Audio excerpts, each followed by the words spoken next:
so you can see that it's working for you. And also, so you can see the chats as well. Oh, sounds good. Awesome. How was your week? Welcome to the ClosedWon show. Thank you. Yeah, my week's been good. We got married last weekend, so. Oh my God, congratulations. Wow. What a big transition. I know, we're both married people now. The last time I think I met you, you were 22 years old. Yeah, look at me with gray beard. Looking like Tony Stark there. I love Hopefully. it. I love it.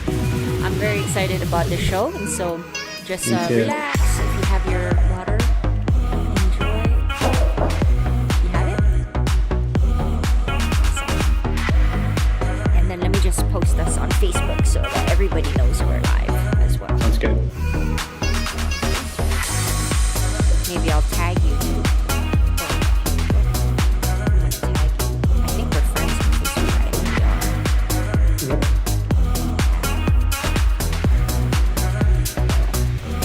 Yeah, we are. Okay. All right, there we go. And for those of you watching the replay, make sure to fast forward 3 minutes in, or 15 minutes in for the actual interview.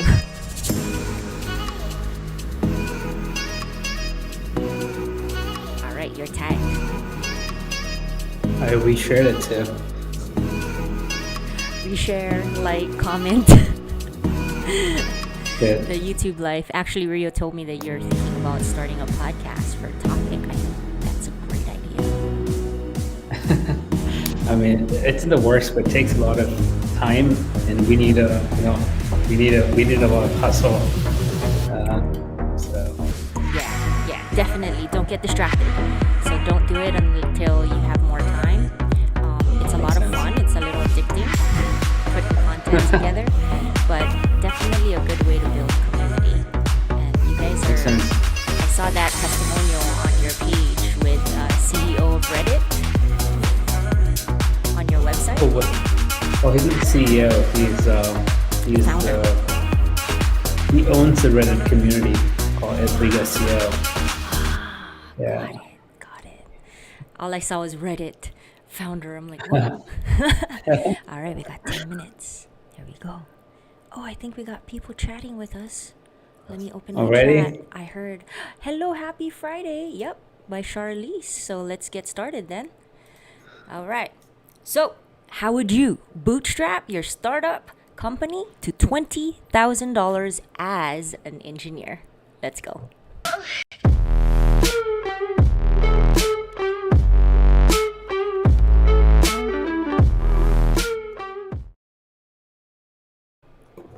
Hey, what's up everybody? Zen here with ClosedWon. Welcome to the ClosedWon Sales Show. We're back. This is a channel where we cover basic sales tips and interview amazing founders. They're putting in the work to build a successful business.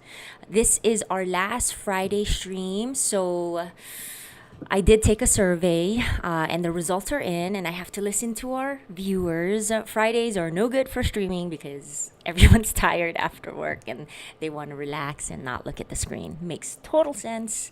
And so instead, we'll have daily videos and short videos and also live streams once a week. Most likely it's going to be on Tuesday. I haven't decided yet, so just check out social media and you'll see the post. But real quick, let's say hello to our audience. Hello, Charlize. Hello, everybody. Hello, everybody on Facebook and YouTube. If this is the first time that you're seeing our show, make sure you go to YouTube and subscribe. Not on Facebook. You can't subscribe on Facebook, okay? So go to YouTube and then subscribe and comment and engage with us. And so, before we start this show, the first thing I like to do is cover 2 skills that you can learn, and if you learn them, they will pay off forever. And here they are. I don't know if you'd agree with me on this, but in many ways, one of the key factors to legendary success isn't your natural ability. It's not whether you have the right product. It's not whether you're in the right field. It's not whether you've had a blessed background. It's not whether you have the right IQ. I want you to really think about and deconstruct and play with, maybe later tonight in your journal. I want you to deconstruct this idea of confidence. And it seems like a very simple word, but just think about it in your own life. When you have confidence, or we could even call it fire, when you have that fire within you, that confidence, that interior bravery, you almost have this power to do whatever it takes to get your brave vision done. You see, in this world, it's not about, in many ways, your strategy in your business or your ability in your life. It's about this thing called confidence. And we have all had these times in our lives when we are full of confidence. And what other people see as a problem, we simply do see as an opportunity. Other people see it as a stumbling block or a wall, and we see it as a stepping stone or this solution. And so confidence is something that you really want to wire in. Confidence is something you really want to develop. Confidence is a practice. Confidence is a muscle. And like any muscle, the more you focus on it and practice it and train it, the stronger your confidence is going to grow. And I just have to say it again. When you are at a place in your life when there is an ongoing, steady stream of confidence moving through your mindset, moving through your heart set, you do the heroic in your business and you achieve the remarkable in your life. I love that guy so much. So it took me a really long time to get confidence in sales. And the thing about it is the more you learn and the more you practice, for me at least, I just got better and better at sales. It's the same thing with DJing. The more you learn and the more you practice, you just get more confident in what you do because you become an expert in that field. And naturally, confidence will come. So be an expert by learning, and then when you learn, practice every single day. Like my friend Pat here, she's a DJ, great, awesome DJ. And so let's go ahead and listen to our next tip to become an awesome entrepreneur and an awesome leader by Meryl Streep. I've thought a lot about the power of empathy. In my work, it's the current that connects me and my actual pulse to a fictional character in a made-up story. It allows me to feel pretend feelings and sorrows and imagined pain.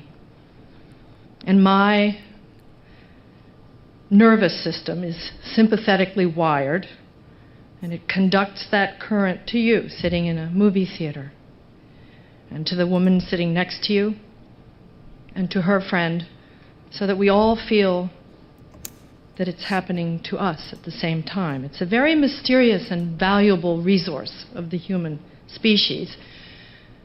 And women, I think, access it most effortlessly. We cry at sad movies. We don't feel we lose face or stature or position doing it.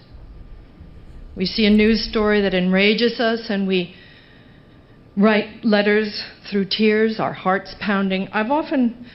I used to wonder why human beings developed these inconvenient and embarrassing responses, this sniffling, choking, wet obstruction.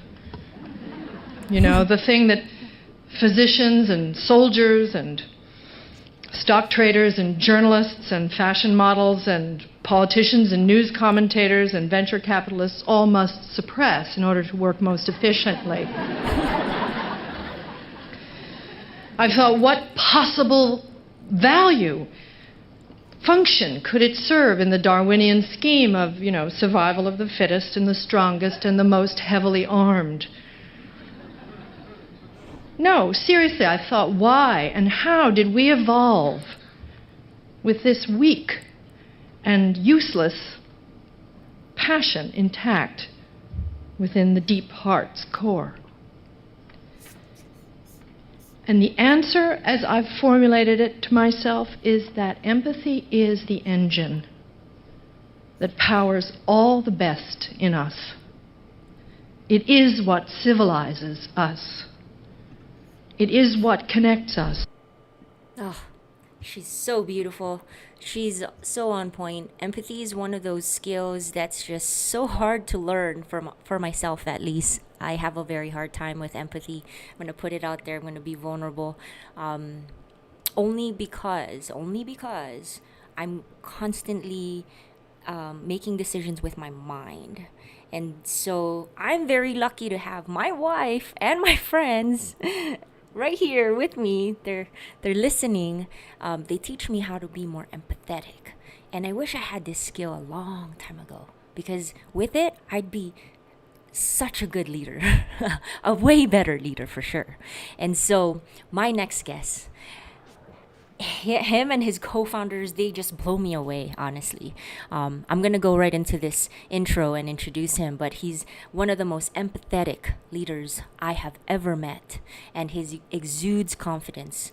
At 22 years old, I met him back in 2014, 2015, and today he's gonna share with us how to bootstrap your technology company to $20,000 in MRR twice as an engineer.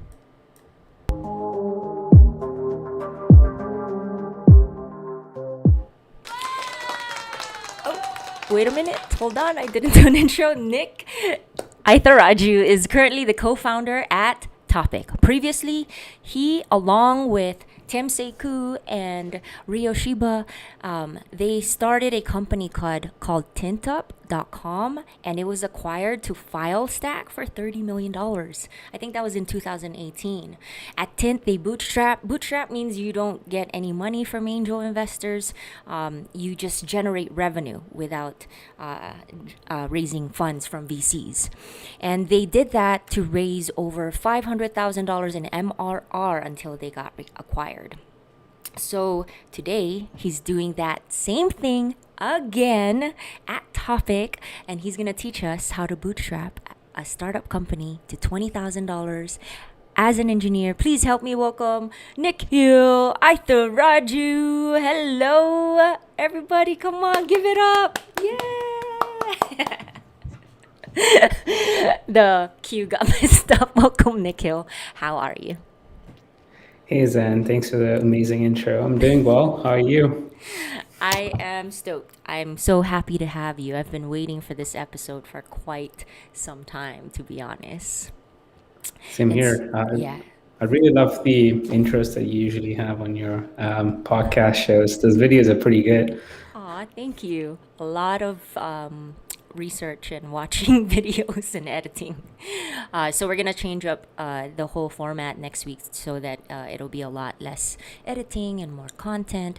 And so with that, we want to learn, who is Nikhil? Where was he born? Let's talk about your journey, the beginning of your journey. Like, how did you become an engineer? Wait, your childhood first. Let's talk about your childhood. Where were you born? Sounds good. Yeah, I'm actually from India. I grew up in India until for 21 years. I lived in India for 21 years. And then I moved here when I was for my master's.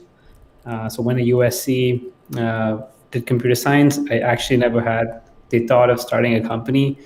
I thought maybe I'll just get a cushy job, and probably in my mid 30s, when I have some savings, I'll venture into this whole world of startups and business. The whole concept of business is not pretty popular amongst my family. All of them have jobs, but yeah, I think US probably brings the best out of you, I guess.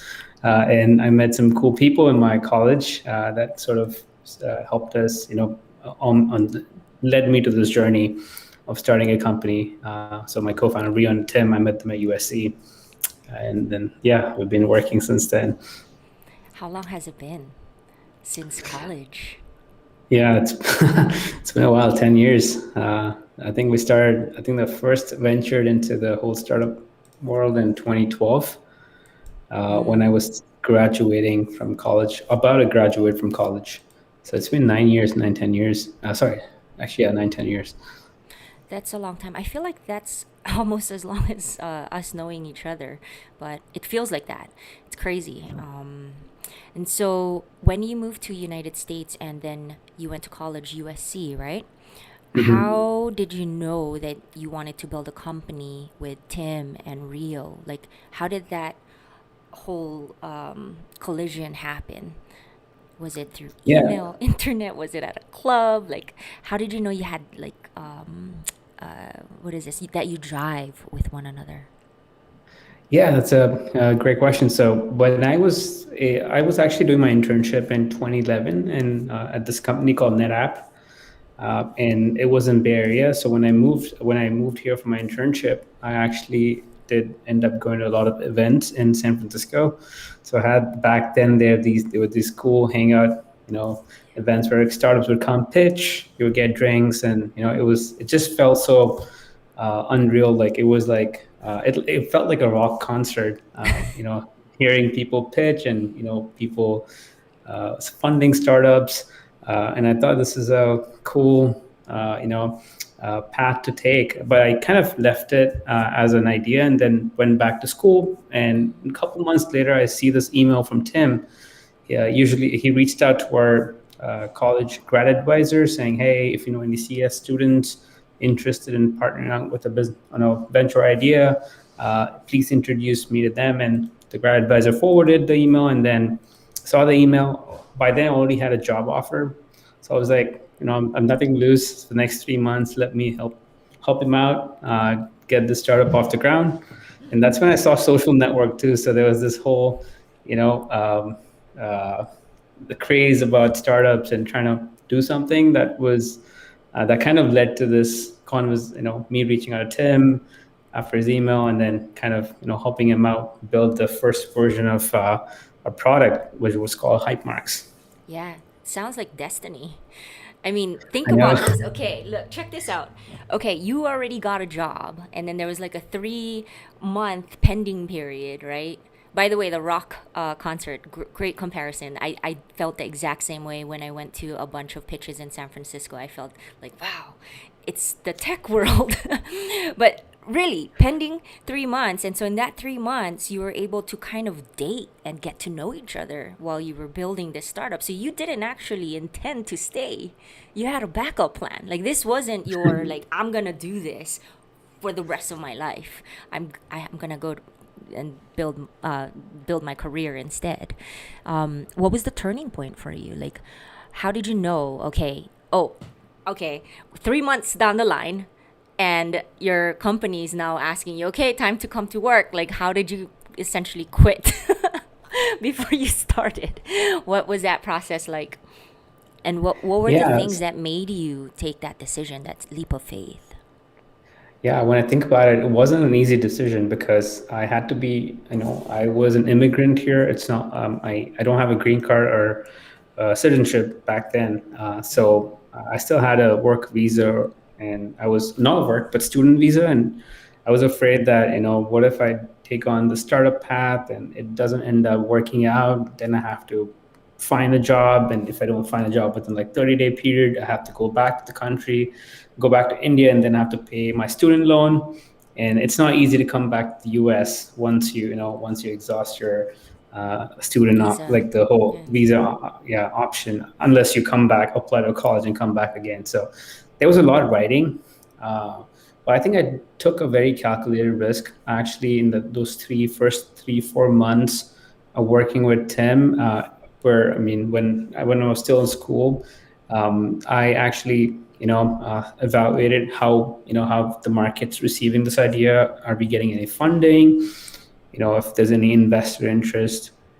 So kind of, and then I looked at the downside. Like what if I take on this path for a year, which I can have because student visa lets you work for a company for 28 months without any work sponsorship. You just need an EAD card. So I thought maybe for a year I'll just commit to Tim. But before I commit a year, I wanted to see some positive signals, some sort of investor interest. And I think it was purely, we were one of the only companies in our accelerator program that got funded. And that was a big signal. We got funded by Bill Gross from Ideal Lab. He was the one who started, sold to Google, sold the DoubleClick, the ad technology to Yahoo or Google, I forget, Right. uh, 300. but yeah, that's a pretty big exit, and yeah, just having the chance to work closely with him, um, and getting that external validation from them that we have, they believed in us, gave me the confidence to kind of, if you don't take that leap of faith with that data point, like you're not never going to do any, never going to take any risk. So it was a pretty calculated decision. In the worst case, if it doesn't work out in 6 to 9 months, I can always go back and find a new job. And I think luckily, I want to give a shout out to my job offer, the employer who offered me the job. They said, if the startup doesn't work out, you can always come back. Oh, wow. So that was that really did give me a peace of mind. But yeah, I always look for I always evaluate my downside, and before I take the risk. And that's how I always invest. Whatever investment decisions I have to make, I always look at the downside and try to minimize those downsides. Oh, great tip. That is so good. A lot of our viewers, they're considering to start their own company, or they're trying to figure out the services they're gonna start, or maybe they want a consulting business and whatnot. And so sometimes taking that leap of faith, that first step, that risk, like it's so hard to do.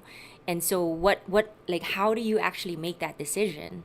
Balance, calculate, like what is the downside, what is the worst thing that could happen, and then also put a timeline to it. That's one thing that you've done. 3 months, you're like, 3 months, I'm going to give you 3 months of my life, and if I have some positive signals, then maybe we'll go on, maybe we won't. But at the same time, you always had kind of a backup job to fall back to just in case. So yeah, this is it's like poker. Advice. Like poker. Yeah, so when you're playing poker, you want to get as much information as possible, and you don't want to commit to going all in all at once. You kind of, open your cards a little bit, evaluate what's going on, and then when the signals are all good and the math is working out, you kind of double down. So I think a lot of decisions in life are very similar to poker. You're never going to have a definite yes or no. It's always going to be in between. And sometimes you have to take those risks. That is a great metaphor. I think you are spot on with that, because I do love poker, and I do go all in pretty quickly. I don't know if I lose or not, but I go all in sometimes. Some folks, yeah, it's a lot of fun to play, and that is the game of life. You have to take your risks, you have to balance out your options, and then you have to be decisive, and then take a leap of faith. I love it. This is great. So I'm going to move on to our next section here, which is, it sounds like things have been falling into place quite nicely. Like it's just a deck of cards. What are some of the things that didn't work? What failed before Tint Up and before Topic? What were some of the things that you've tried that just was a epic fail? I want to know that. Yeah, so before we even pivoted to Tint Up, we were working on this product called Hype Marks. And one of the things that we were banking on is the vanity metrics, how many people were actually signing up, how many people were, we're just looking at the vanity metrics, how much traffic are we getting? And we were using some, press boosters, like where we go to press, get some traffic boost. Those things didn't really scale well. After the press article, press launch, your traffic just declines. So that was, this company was my first full-time job, and seeing so many disappointments. We were so excited when the press release, writes about us, and then there's like an epic, the curve goes down, and then seeing that going down, not working, no matter what we kept doing, was just, killing us. It was like, damn, we were working on this for so long. We're not seeing any positive results for like months and months and months. So that was the first epic failure, is relying on distribution channels that are temporal, which gives you like a quick boost, but then they die down. Those are not great channels to rely on, especially if you're starting out. So you should always have some sort of a distribution strategy, have an hypothesis that, hey, let's try this and see what happens. And if it doesn't work out, change your distribution strategy. But back then we didn't know anything about growing a business, let alone having a distribution strategy. It was just purely for, we were just hoping things would work. So that's one of the biggest epic failures, especially early on when we started Tint up. And then eventually when we started running the company, we got this huge spike in revenue. Once we pivoted to this new company called Tint Up, we got a huge spike in revenue, which kind of made us feel like we're going to continuously keep growing without actually knowing what's actually leading to that growth. So we never asked the question, why is that? Where's that growth coming from? We just assumed that this growth is going to just continue. But at some point, it just stopped. And the music stops, and then by then you probably made these hires, kind of projecting that growth, and now you have to meet the reality, and kind of take tough decisions. So yeah, I think that's one of the biggest failures, is just realizing that you're going to continuously grow is not. Is one of our biggest failures too. So the lesson that we learned from that experience was, always ask the tough questions, even though deep down that something's wrong, but you never address them because everything's going well. But deep down that that's not the right way. Something's off. So you have to address those questions, understand the fundamentals of a business before you make any scaling decisions. The elephant in the room. What was the difference between Hypemarks and Tint Up? Like, how are you able to generate and pivot from the first company to the second company? What are the differences? Yeah, so I think one of the things that is something that I've learned both in Hypemarks and Tint Up and with my new venture topic is sometimes you have to look at some tailwinds in your industry. Back then, social media was pretty new. Instagram, the whole iPhone led movement of people taking pictures or tweeting, and all of that was pretty new. And brands were investing in social media. So with Hypemarks, we went to the consumers and said, "Hey, please book. Use Hypemarks is Pinterest for website links." So it was a pretty hard sell. To go to consumers and say, "Hey, please use us," because we weren't really solving a real pain point. But when we pivoted the business, it's just positioning. We just positioned the business differently to brands who needed a solution. And luckily, there was a lot of tailwinds, and brands wanted it, and we positioned it, and that led to that growth. So watch out for tailwinds in your industry.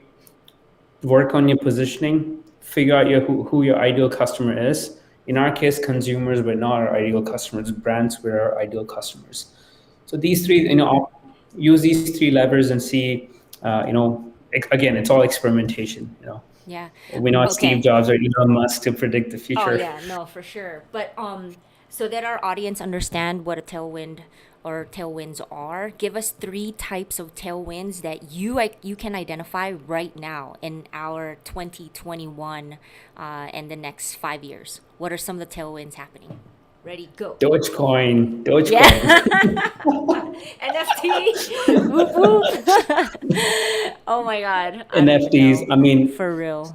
I think before I kind of give you 3 examples, you should always notice that when there's tailwinds, there are going to be a lot of speculators. There are going to be a lot of, you need to identify, differentiate between the speculative kind of ideas versus ones that actually have some, are solving a real problem.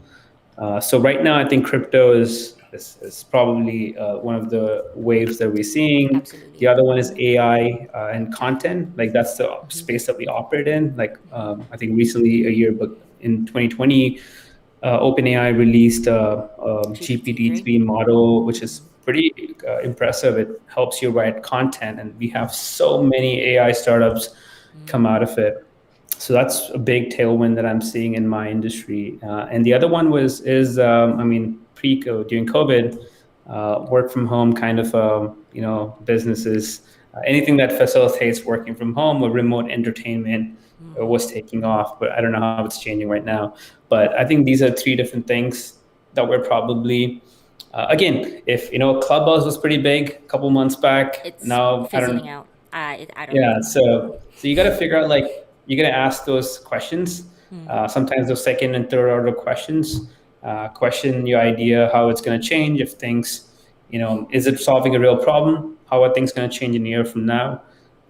And kind of pick the best ideas. But I mean, if you have a tailwind, it's pretty good because you have momentum. You're going to have customers needing a solution, which it creates a cycle.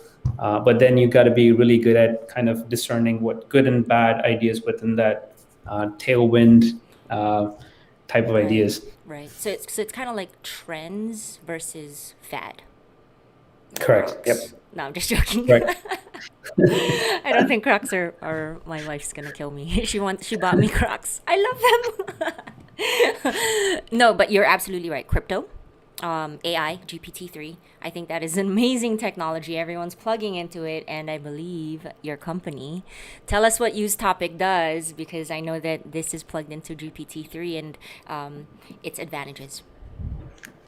Yeah, Topic at the very core helps content teams and bloggers write effective content that can be found on search. I think a lot of times what happens is bloggers or subject matter experts have this domain knowledge and they want to express so much stuff. Like, they have this expertise that they want to express and to their audience, but then audience may not be looking for the same type of questions that they want to answer. So you got to bridge the gap between what your audience is looking for and what your expertise is, and find that middle point, which is where magic happens.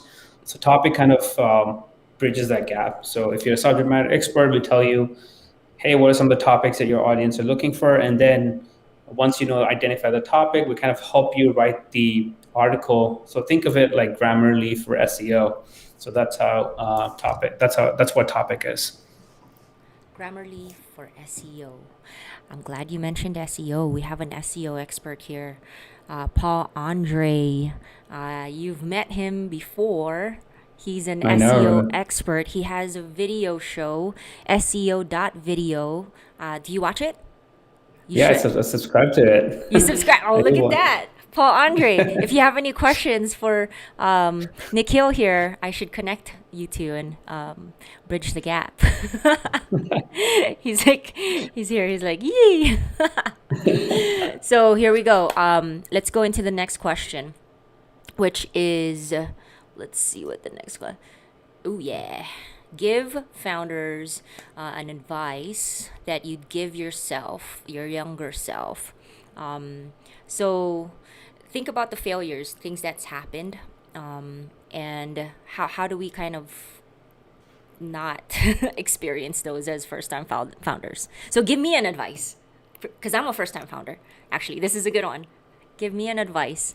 What is a one or two advice that I should apply while building ClosedWon? Yeah, always ask the hard questions. As I mentioned, sometimes things might be going really well and you have all this momentum, but fundamentally your business might be flawed. It's like paying $1 for acquiring 70-cent customer. Like, maybe I'm getting the analogy wrong, but it's essentially like you need to understand why your business is growing. If your business can be sustainable if it can be sustainable as a business, what are why would it stop growing? And what you have to ask these hard questions ahead of time and not be swayed away by your growth, because sometimes they come back and bite you. And you're going to lose a lot of time if you don't address them. So that's one of the first pieces of advice I would give all the first-time founders is to don't be swayed away by the growth. Always ask the right questions, hard questions, and then if you have answers to those questions, then it's a good business to keep investing your time in. The second one is if your business isn't working and you've given it all for a couple months, it's okay to leave your idea on the table and move on to a new one. You don't have to be extremely persistent. I mean, persistent businesses do work. as long as you're a visionary, you have like this vision that, like Elon Musk in 2005, he probably thought that electric cars are going to be a thing because you need to move away from the fossil fuels and kind of move towards electrification. So he was really personally passionate about this idea, and he thought it was inevitable and it's a matter of time. So he persisted. But not every founder, average founder is not going to be a visionary. If you're in to kind of, make money, you need to keep experimenting. You need to see what works. If it's not working for a couple months, give it a year. If it's not working, move on to the next one. But yeah, you have to do everything right and try everything before you kind of make that, switch. So those are two, a piece of advice that I would give to a first-time founder. Okay, that's good advice. Number 2 is a very good advice. Just leave your idea at the table. I got really stuck with my product, ClosedWon. 2 years, 3 years later, I realized it's such a difficult product to train users. Like there was this onboarding learning curve that was too steep. It wasn't scalable, and so we just ended up using the product for our clients. So back to servicing our clients. Big Makes sense. lesson. Should have made that decision within the first year at least. The first point that you've made, which is asking hard questions. Not many people know how to ask questions, like hard questions or the right questions. Could you give me an example of a hard question? So when you're facing this difficulty with hype marks, what's a hard question that you asked yourselves, and how did you solve whatever it is that you couldn't figure out? Yeah, so the first question, hype marks, again, what we were trying to do was something new.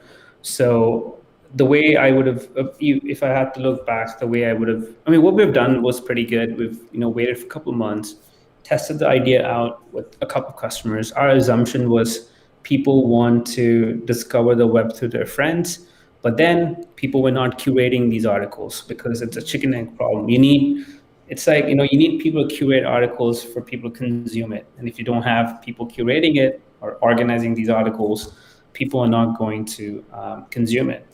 So the first thing I would look out for is how many people are actually curating it. If people are not curating it, why are they not curating it? Sometimes the average consumer is not a great curator. You need to go find an expert.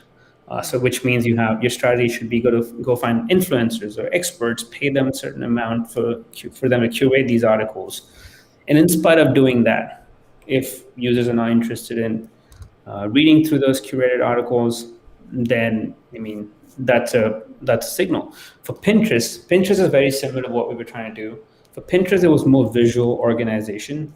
So it's for, like, I use Pinterest even today, like for like when I have to design my room or decorate my room. Pinterest for ideas, or even for my wedding, I use Pinterest. And that's a great use case where you're actually, a single user is incentivized to curate these articles or organize these articles for their own personal benefit, which kind of helps you with that chicken and egg problem, where a user is actually creating content, which is helping solve their own problem. And as they're solving the problem, they're also helping other users in the platform get more value. But with our product, with Hypemarks, we couldn't find that, viral, like we couldn't find that flywheel working. So looking at hard numbers, people were not curating articles. That is something I would look at. And are people coming back to the product every day? And if they're not coming back, what can you do to make them come back? What experiments can you run to make them come back? And 3 is distribution. You need to have distribution. You need to figure out how to get those distributions. Like for Pinterest, they went to these small meetups, and then they sort of got people like in that meetup excited about the product, use the product, and that sort of helped spread the word of mouth. But for us, we didn't have a distribution strategy. Our distribution strategy was to go to Mark Cuban or these influencers and then ask them to tweet. But then that was very temporal. It just died down after a while. So those are some of the hard questions. And then the last one is, how do you make money? We need to know answer that question. Even though the examples like Facebook, Yeah. yeah, even though they're a company like Facebook or Twitter that haven't made money, again, not every company is going to be like them. So sometimes you have to ask the hard question: how do we make money? What would the unit economics look like? Yeah, so those are some of the questions I would ask. Yeah, absolutely. Again, on point, great tips. So, to recap, basically, the question that you had to answer for hype marks is that, like, are we targeting the right type of people?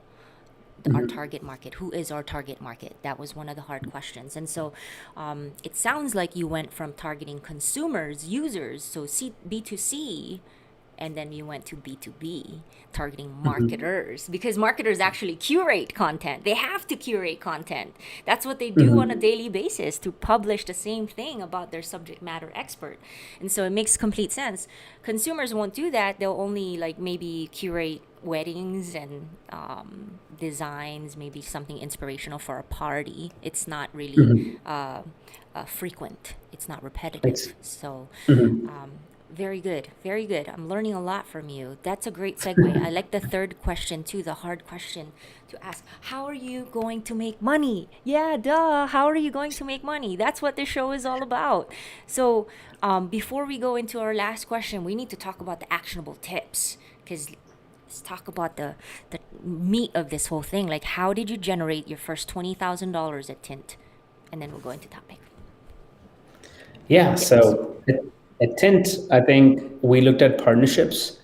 So again, partnerships is a great way to get that distribution. So Wix.com launched an app store, and Wix.com has a lot of website builders. And for every website builder, you need content. And what better place to tap into your social media audience, right? If you're already curating these articles on social media, why not pull those content into your own website to make your website more engaging and also improve the SEO, right? So that's why we launched an app, hoping that people would find us, and that really helped start the flywheel. So it's always starting that flywheel initially, because then success begets success, and the initial success will help you get more success, and that loop keeps on going. So Wix.com helped us start the flywheel, and then once people started embedding us onto websites, we get, you can ask Paul, we get SEO benefits because people are linking to your domain and saying, hey, the site is awesome. And then we used content after that. We piggybacking off of the SEO juice that we were getting, we produced content, and content helped us generate that organic traffic and leads to help grow our business. So those are two ways. We didn't do any outbound. Initially, it was all inbound leads that really helped us grow to even a couple million. I think even today, maybe Tint's probably, growing through inbound channels. But partnerships is a great way. It's embedding. That was it. It was your embedding tool that allowed you to connect with Wix and all of their partners. Was it a partnership or with Wix.com? Yeah, Wix.com had an app store, and we launched our app. We were the first app to let people embed social feeds on the website. So we were the first app, and we got a lot of good reviews. So that's how we that's how Wix. It wasn't like an official partnership. It was just an app store, and we were the early ones. So they promoted us heavily initially because it was pretty early for them too. Clever. So smart. Everyone has an embed tool now, though. So what else can you embed on your website? I mean, you got your intercom, your chat widget, and then you got your WordPress and all of the different plugins. So that was just it was right timing, right product, right timing, right team. And so for Topic, so first walk us through your journey with Topic, because I know there's another failure in there before you actually went into Topic. Share that, and then walk us through Topic, and also how you are able to generate $20,000 in MRR, bootstrap, no money from investors. Yeah, so we actually doubled that number recently. So 40? 40K? What? Are you kidding me? Oh my God, high five, virtual high five, boom. Virtual hi-fi. That is Yep. So, amazing. So that was only like last month. That's a oh no, it's been a couple months, I think. couple I months. think we were at 20 in January or something, and we doubled. 40K MRR. Okay, Yeah. walk me through it. Let's go. Let's go. Tell me. Tell us. Yeah. So initially, before Topic, after we sold the company Tint to Filestack, we were trying to figure out some of the next ideas that we want to work on. And I mean, looking back, I would have done a couple of things differently, but back then we were just still in that cool, let's build cool shit mode. So Ria and I asked ourselves, hey, what are some of the spaces, industries that we're really passionate about? And one of the things that came up was SEO or technology-based tools. And SEO was Rio's passion, my co-founder's passion. So I thought, okay, maybe I should give Rio a chance. Let me try building something that he cares about. And then we started working on this other tool in the SEO space to help A/B test titles. So essentially, when you search on Google, you can change what title you can change. You can see which title works for you. Kind of get results on which title is better because titles do matter in capturing audience's attention. So we let all the marketers A/B test them, but then the tool, it wasn't getting. People were just figuring out how to generate content. Forget titles. They were trying to still figure out how to generate content, how to optimize the content. Title tag testing is like advanced. It's only for advanced SEOs, and they're not that many. And even if they're advanced SEOs, they probably have an inbuilt in-house tool to do this, which they've spent thousands of dollars asking the engineers to build. So we only had one customer for like 6 months, and Veer and I would come back every day, go to our WeWork, try to reach out to more customers, but then we get the same answers. And the other thing that was really taking off in the SEO space was this content optimization tools, which is using AI to optimize your content. And that was really taking off. We've seen a couple of new companies that really were doing really well. And this was one of the early ideas that we evaluated, but I actually put it on the bench because I was personally more excited about A/B testing. So Ria and I decided to kind of do a quick MVP to see if we would get some traction for the second idea that we had, and we launched it again. 4 months, 3 months, no traction, and we were like, wait, we thought it's gonna get some traction, but there's nothing happening. And that's when we sort of kind of started engineering our growth, like going to meetups, figuring out how can we promote our tool organically. Like we sort of did a lot of work to engineer our growth, and that sort of kicked off that flywheel again, as I mentioned. So we got to 5. Initially, it was 1K, and that was great. So in January of last year, we and I had a goal that if you can get one customer by end of March, we would stick with Topic. If not, we would just quit and find jobs. There's that timeline again. I love it. Again, yeah. We hit 1K. We had 10 customers or something at that point. And then in March, we had a second goal. By August, we have to hit 3K. Otherwise, we're going to quit. Because you can't just keep making 1K for the rest of your life. So we had 3K and we hit, I think, 10K. And that was good. And then in August, we had a goal. Let's hit 20K by end of December. And we hit 20K. And even this year we have goal, like let's hit 40K by end of this year, and we hit 40K.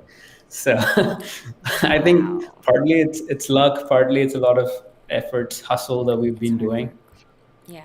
No, Yeah, it's it's not hard luck. work. Some people think it's luck, but it's not. It's just you're working on the right things at the right time. That's what luck is. Real quick, let's say hi to, I think your friend is here, Sukdev. Hi. He wants to do a shout out to you right there. And then we have Paul Andre. He uses CLI. Is that a command line interface? What is it? Is it a? It is, right? A CLI.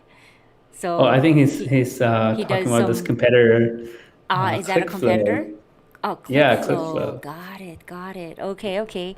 Yeah, he Come does on, Paul, test you titles. got He's super advanced. So the thing advanced. Yeah. is, Paul Andre, you should definitely use Topic because he has a lot of clients. He has a lot of he does a consulting and then he works at Workday and he has so many things. But he can definitely take advantage of use Topic because that's what you do. You basically streamline content The and content. outline them and then test and grade them and then provide ways to optimize for the highest optimization so you can pop up at the top of the search results. Wow. So amazing, really good stuff. Let us go to our before I ask my last question. Okay, tell our audience where to find you and also yeah, tell our audience where to find you and I'll ask my last question. Yeah, if you're Zen's friends, go to our friends list and search for my name. You would find me on Facebook. Yes, If not, Nikhil.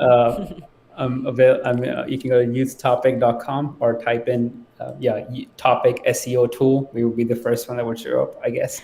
Paul wants to know, Um, use Topic, do they test titles now? You do, right? With oh no, GPT-3 we too, don't. or you? No, we just generate titles. We don't do title testing. Okay. We help content teams write content briefs for the writer and then optimize existing content. So we do content level optimization, not at the title level. In seconds. In Keyword. seconds. Yeah, you gotta do the keyword. In seconds. With an asterisk. Yes. Check it out. Check it out if you're an SEO expert.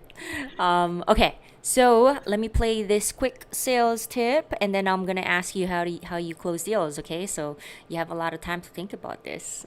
It's important. Back to our how to bootstrap to 20K MRR. We need all the tips. I'm trying to get everything from you.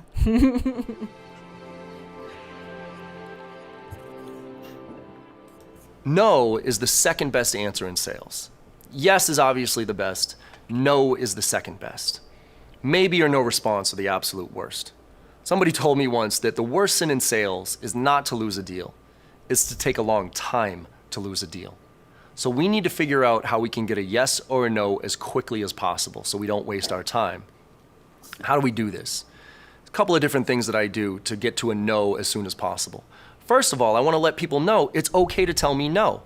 So depending on the sales process early on, I might just straight up ask you, hey, as we go through this process together, if it's pretty evident to you that we're not a good fit for whatever reason, are you okay with telling me no?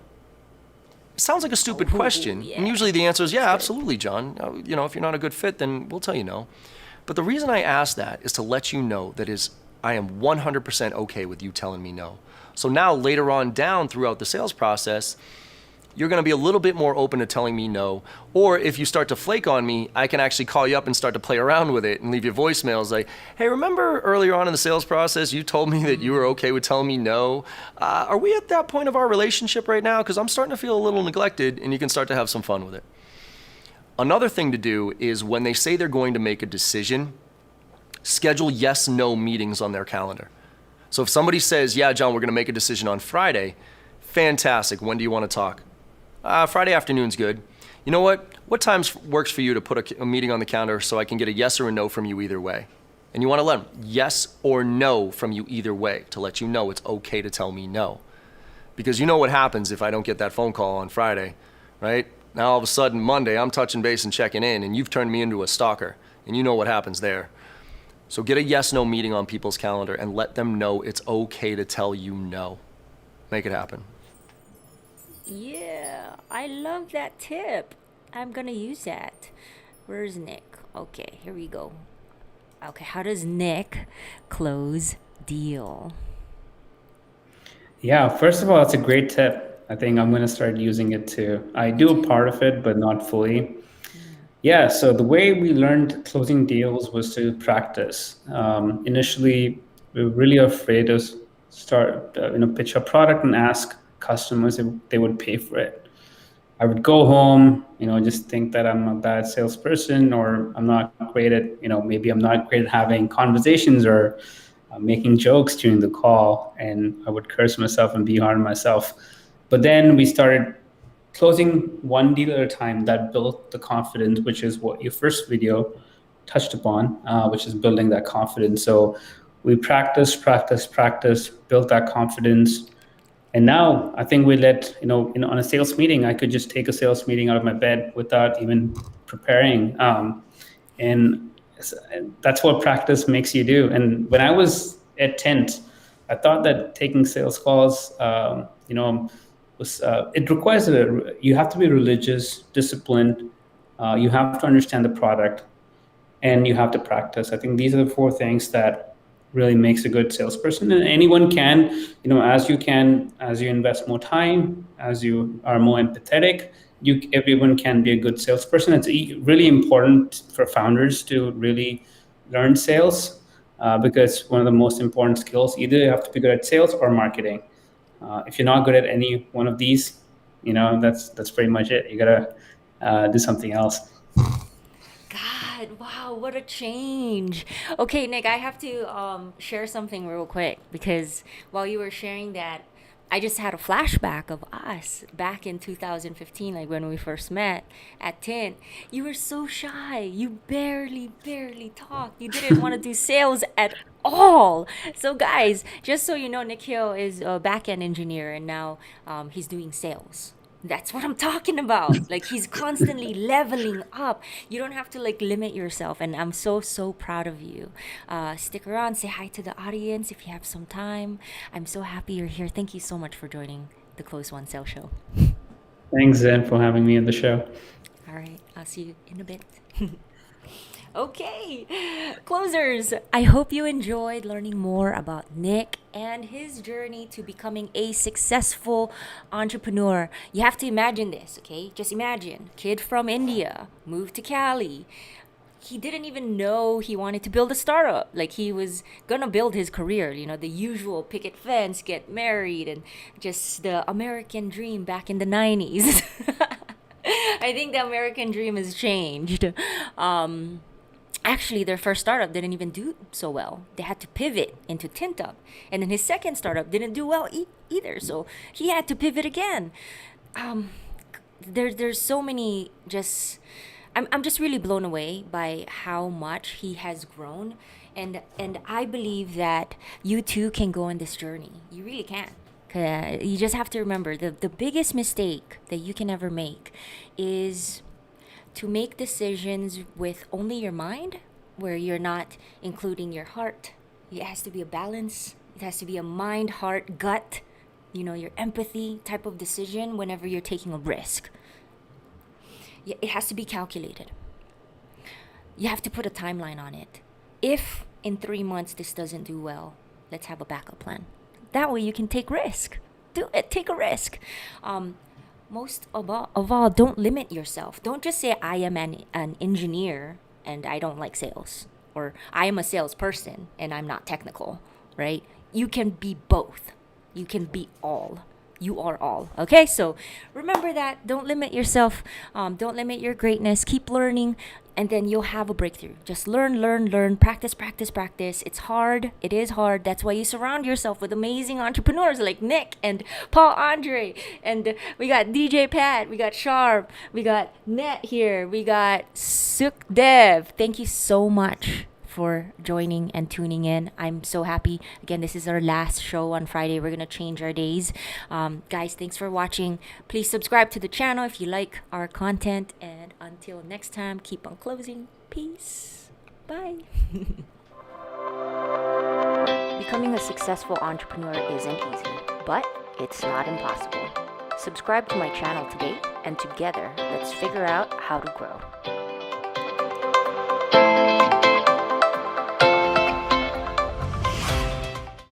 Bring that ass back like a boom, boom, boom.